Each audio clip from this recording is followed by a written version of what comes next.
گھر کے اندر یعنی میرے گھر کے اندر یہ وہ شیلز ہیں جو گھر کے باہر ہیں، اس کا ہمیں کوئی اندازہ نہیں. وہ ساری سڑک کے اوپر ساری رات صبح تک، اور ابھی جب میں آپ سے بات کر رہا ہوں پھر شیلنگ ہو رہی ہے، پھر ایک اور حملہ ہو گیا.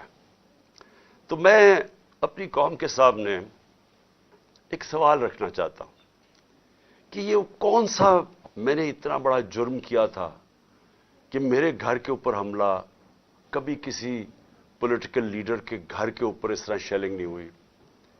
اور وہاں عورتیں تھیں، ہمارے نوجوان تھے، ان کے اوپر جس طرح اٹیک کیا گیا، اس کی کوئی تو کیا وجہ تھی؟ میرا جرم کیا تھا؟ جرم یہ تھا، ذرا میں آپ چاہتا ہوں غور سے سنیں میرا جرم کیا تھا. ایک کیس لگا ہوتا ہے توشہ خانہ کا، جو توشہ خانہ کا کیس میرے اوپر ایک الزام لگایا گیا، اور شکر ہے اللہ کا کہ وہ الحق ہے، وہ توشہ خانہ کا سب کے سامنے اب ریکارڈ آ گیا. میں چیلنج کرتا ہوں کہ جب یہ کیس سنا جائے گا، اگر کسی نے ساری چیزیں جائز طریقے سے، یعنی جائز طریقے سے، توشہ خانہ کا مطلب ہوتا ہے کہ جو آپ پریزنٹ آپ کو جب گفٹس ملتی ہیں تو ان میں سے جو آپ رکھنا چاہتے ہیں ایک قیمت ادا کر کے لے لیتے ہیں، وہ آپ کی پراپرٹی بن جاتی ہے. یہ توشہ خانہ ہے، اور یہ 70 سال سے یہی ہے. اور یہ جو کہتے ہیں کہ وہ اچھا جی وہ آپ کو کوئی بڑا تحفہ ملا تھا، اسٹیٹ گفٹ، جو آپ چیز خریدتے نہیں ہیں توشہ خانہ کی، وہ آکشن ہو جاتی ہیں، وہ کوئی عجائب گھر میں نہیں رکھی جاتی. تو میرے اوپر پورا انہوں نے میڈیا ٹرائل چلوایا، اسی کے اوپر کیس کر دیے، اور اب اللہ کا کرم ہے کہ ان ساری چیزیں ان کی سامنے آ گئی ہیں. اور ابھی آپ کو پتہ چلے گا جب وہ دیکھیں گے کہ انہوں نے چوری کی ہے توشہ خانہ سے، اور انشاءاللہ وہ سامنے آ جائے گا. اب توشہ خانہ کا کیس لگا F8 کی کچہری میں. F8 کی کچہری میں 2 دفعہ بم دھماکے ہو چکے ہیں. وہ اس کو آپ کی جو سیکیورٹی ہے وہ پروٹیکٹ ہی نہیں کر سکتے. وہ جگہ ایسی ہے کہ وہاں وکیل بھی شہید ہوئے، وہاں ججز بھی شہید ہوئے، ادھر ہی جب 2 دفعہ دہشت گردی ہوئی. تو جب وہاں اس کو پروٹیکٹ کر ہی نہیں سکتے، اور خود انٹیریئر منسٹر کہہ رہا ہے کہ میری جان خطرے میں ہے، انٹیریئر منسٹری کہہ رہی ہے کہ میری جان کو خطرہ ہے. ایک میرے اوپر حملہ ہو چکا ہے. مجھے پتا ہے کہ جو لوگ آج بیٹھے ہوئے ہیں یہ اقتدار میں، جو شہباز شریف اور رانا ثناء اللہ، یہی انہوں نے ہی پہلا میرے اوپر کیا تھا، اور ایک اور ایجنسیز کے آدمی نے.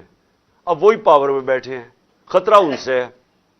تو میں ایک چیز مانگی کہ مجھے سیکیورٹی دیں ادھر جانے کے لیے، اور اگر سیکیورٹی نہیں دے سکتے تو میرا ادھر کر دیں کیس جدھر مجھے سیکیورٹی ملتی ہے. جب سے میری ٹانگ ٹھیک ہوئی ہے، میں 2 دفعہ ایک لاہور ہائی کورٹ گیا اور ایک اسلام آباد، کوئی سیکیورٹی نہیں تھی، کوئی پروٹیکشن نہیں تھی. اور پھر میں واضح کر دوں کہ یہ انپریسیڈنٹڈ ہے کہ ایک ایکس پرائم منسٹر کو قاتلانہ حملہ ہوتا ہے، اس کے بعد اس کو سیکیورٹی نہیں ملتی. اس کے لیے اس وجہ سے ہم نے عدالت میں گئے ہوئے ہیں کہ ہمیں سیکیورٹی دو، اور اس جج نے میرے اوپر وارنٹ نکال دیا. اب یہ وارنٹ کیا ہے؟ جس کے لیے پولیس آئی ہوئی تھی.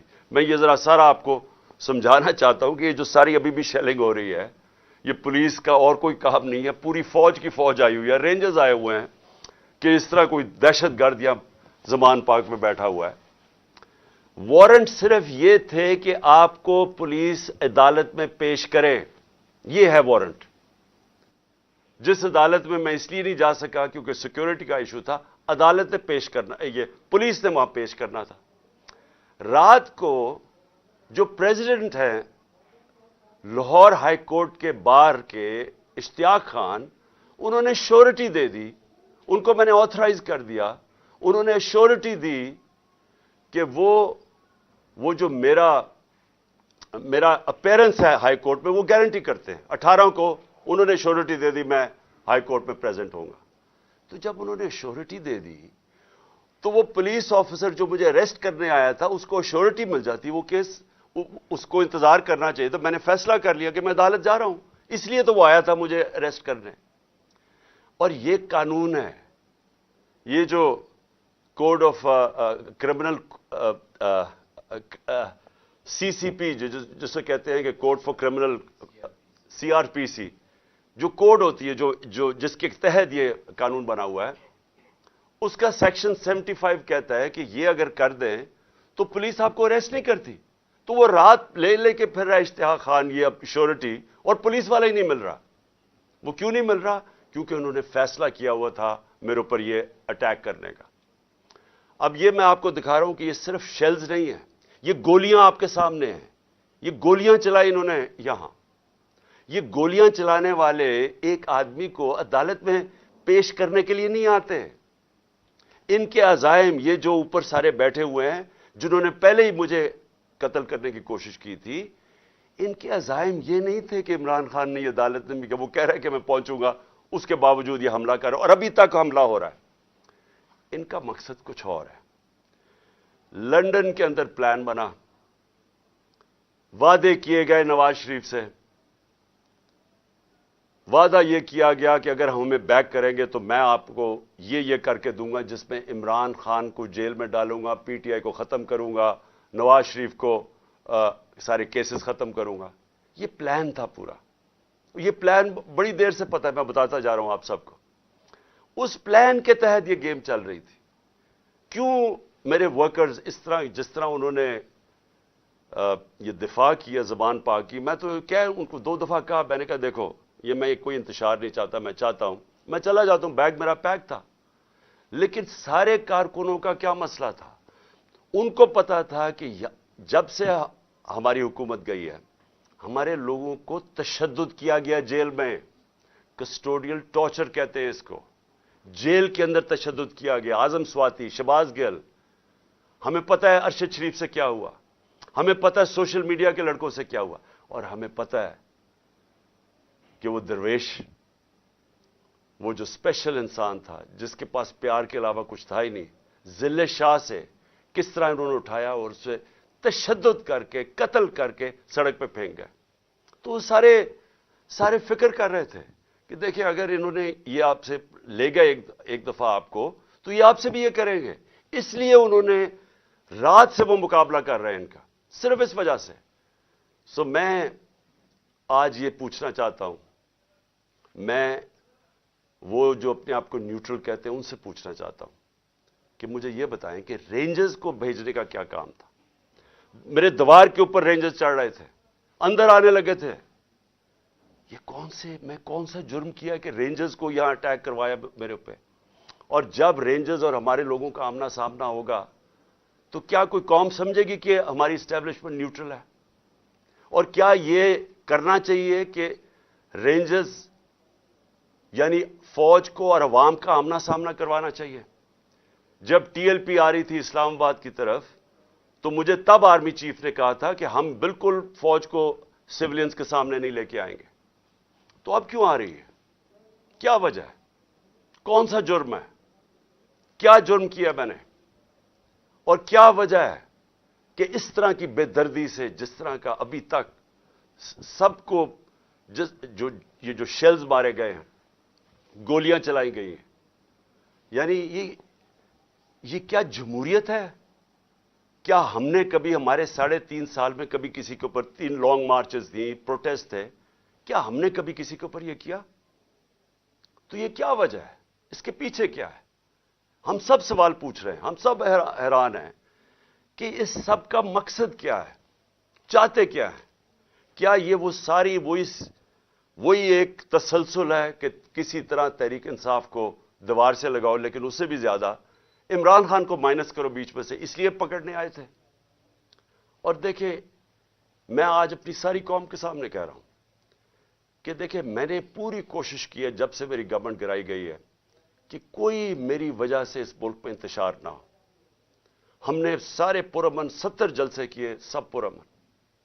جب کوئی انتشار کا وقت آتا تھا, جب انہوں نے اسی طرح ہمارے اوپر ظلم کیا 25 مئی کو پچھلے سال, میں نے کینسل کیا, میں نے اس کو ختم کر دیا دھرنے کو, کیونکہ مجھے ڈر تھا کہ اب انتشار کی طرف جا رہا ہے.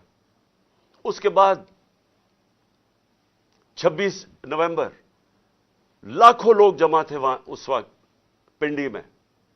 ہمارا پلان تھا اسلام آباد میں جا کے دھرنا دینا, لیکن جب میں نے ماحول دیکھا جو انہوں نے پولیس 30,000 پولیس جمع کی ہوئی تھی, تو مجھے پتا تھا پھر یہ تو جان کے چاہ رہے کوئی کلیش ہو, تو میں نے وہ کینسل کر دیا. ہم نے 8 مارچ کو ایک پرمیشن لی ہوئی تھی. انہوں نے ہمیں شام کو پولیس نے پرمیشن دی تھی کہ اپنی الیکشن ریلی جو ہم نے اپنی 30 اپریل کی الیکشن کے لیے کرنی تھی, پرمیشن ملی ہوئی تھی, روٹ اپرووڈ تھا. صبح لوگ آ رہے ہیں اور دیکھ رہے ہیں پولیس کھڑی ہوئی ہے اور پولیس کے جتھے کھڑے ہوئے ہیں اور لوگ ریلی کے لیے آ رہے ہیں, اور ایک دم پتہ چلتا ہے کہ دفعہ 144 لگا دی جاتی ہے. کس وجہ سے؟ الیکشن جب ڈیٹ اناؤنس ہو جائے, آپ الیکشن ریلی کے خلاف دفعہ 144 کیسے کر سکتے ہیں؟ وہ بھی کیئر ٹیکر گورنمنٹ. اور اس کے بعد شیلنگ شروع ہو جاتی ہے, جس طرح اب آتے ساتھ ہی شیلنگ, ڈرانا, دھمکانا, مارنا. اور اس میں ذل شاہ کا جس طرح قتل کیا گیا, تو اس کے بعد جب اگلے دن ہم نے وہ کیا, پھر سے انہوں نے جب بین کیا, اور ان کا خیال تھا کہ ہم پھر سے ری ایکٹ کریں گے, میں نے پھر کینسل کیا, کیونکہ مجھے پتا تھا ہمارے لوگوں کو غصہ تھا جو ذل شاہ سے, سب اسے پیار کرتے تھے. تو اس لیے ہم نے کینسل کی, ہم نے پوسٹ پون کی تاکہ کوئی انتشار نہ ہو. اب مجھے بتائیں, رات سے جب مجھے پتا چلا کہ اچھا یہ وارنٹ آ گئے ہیں تو چلے میں شیورٹی دے دیتا ہوں, وہ بانڈ سائن کر دیتا ہوں میں اس کے ساتھ, اشتیاق خان کے ساتھ, پریزیڈنٹ لاہور بار ہائی کورٹ بار ایسوسی ایشن. تو پھر کیا چیز رہ گئی تھی؟ کیا وجہ ہے؟ ابھی تک حملے ہو رہے ہیں, عدالت کے اندر ہمارا کیس پڑا ہے, عدالت میں ہم گئے ہوئے ہیں اسلام آباد میں اور لاہور میں, اور ابھی تک یہ شیلنگ رینجرز نے پھر اٹیک کر دیے. اور مجھے ابھی بھی نہیں سمجھ آئی کہ میرے گھر کی دیواروں سے کود کے اندر آ رہے تھے. کیا کوئی کمانڈو ایکشن کرنا تھا کہ عمران خان کو پکڑ کے لے جانا تھا؟ یہ کیا مذاق کر رہے ہیں اس ملک کے ساتھ. اور میں آخر میں افسوس سے کہنا چاہتا ہوں کہ دیکھیں, یہ ملک کو ادھر آپ لے کے جا رہے ہیں, اور جو بھی اس وقت پاور میں بیٹھے ہیں, میں آپ کو یہ بتا دوں کہ ملک کو ادھر لے کے جا رہے ہیں کہ یہ میرے ہاتھ سے بھی چیز نکل جائے گی.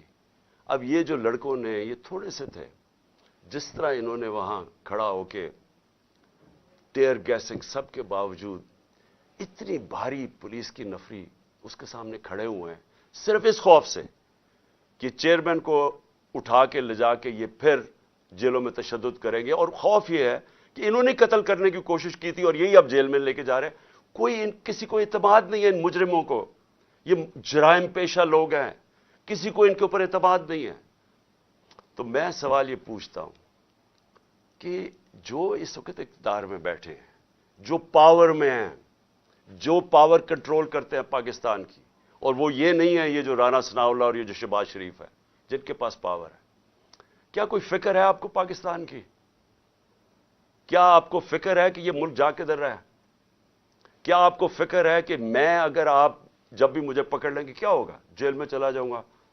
زندگی موت اللہ کے ہاتھ میں ہے, عزت ذلت اس کے ہاتھ میں ہے. کیا کر لیں گے آپ؟ اور زیادہ پارٹی طاقت میں آئے گی, لیکن اس کا جو نتیجے میں جو رد عمل آئے گا وہ کیا فائدہ ہوگا پاکستان کو؟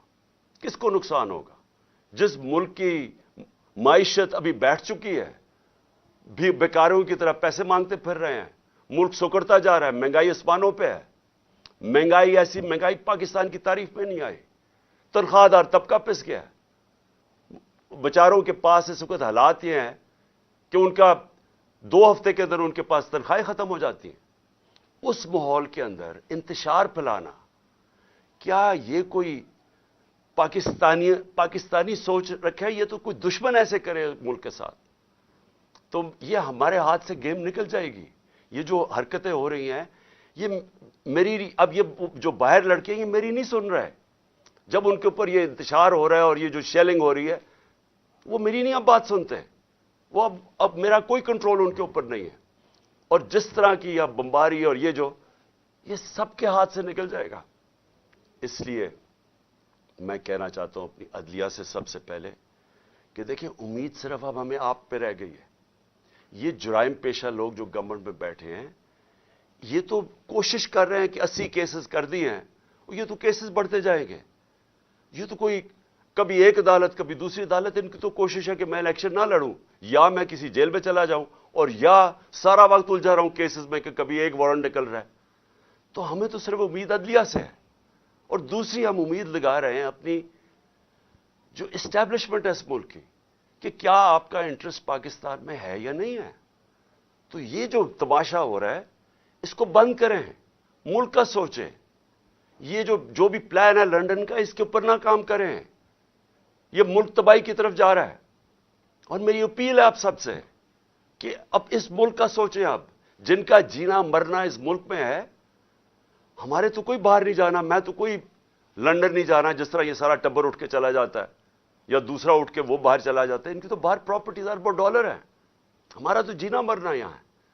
تو میرا اکیلے کو فکر نہیں کرنا چاہیے, ہر اس پاکستانی کو اس ملک کا سوچنا چاہیے جو اٹھ کے لنڈن نہیں چلا جائے گا, جس کے باہر ڈالرز نہیں پڑے ہوئے. ان سب کو سوچنا چاہیے کہ ملک جا کس طرف رہا ہے. اور اپنی عوام کو آخر میں آپ کو کہنا چاہتا ہوں, میں پھر سے آپ کو کہنا چاہتا ہوں, میں پکڑا جاؤں, جیل میں بھی چلا جاؤں, جو بھی مجھے ہو جائے, آپ نے یہ جو حقیقی آزادی کی ہماری تحریک ہے, آپ نے سب نے اس میں شرکت کرنی ہے. کیونکہ غلام قوم کا کوئی مستقبل نہیں ہوتا. یہ جو ایک چھوٹا سا طبقہ اوپر حاوی ہوا ہے, قانون کے وہ اوپر بیٹھا ہے, ہر قسم کا ظلم کرتا ہے لوگوں پہ, خوف کے اوپر ملک چلاتا ہے, سارے ملک کے وسائل کے اوپر قبضہ کر کے بیٹھا ہوا ہے, یہاں سے پیسہ چوری کرتا ہے, ہنڈی والے سے باہر بھجوا دیتا ہے. ملک کا ساری چوری کا پیسہ آج ان کے بڑے بڑے بینک اکاؤنٹس اور لنڈن اور باہر مغربی کیپٹلز میں ان کا پیسہ پڑا ہے. صرف دبئی کے اندر 20,000 پاکستانیوں نے, یہ ابھی بلومبرگ کی رپورٹ ہے, 20,000 پاکستانیوں کا دبئی میں $10.4 ارب پڑا ہوا ہے. تو ملک کیسے آگے جا سکتا ہے اگر یہ ان لوگوں کے ہاتھ میں ملک رہے گا. اس لیے میں قوم کو آج کہہ رہا ہوں کہ آپ نے پوری طرح اس حقیقی آزادی کی جہاد میں شرکت کرنی ہے. پاکستان زندہ باد.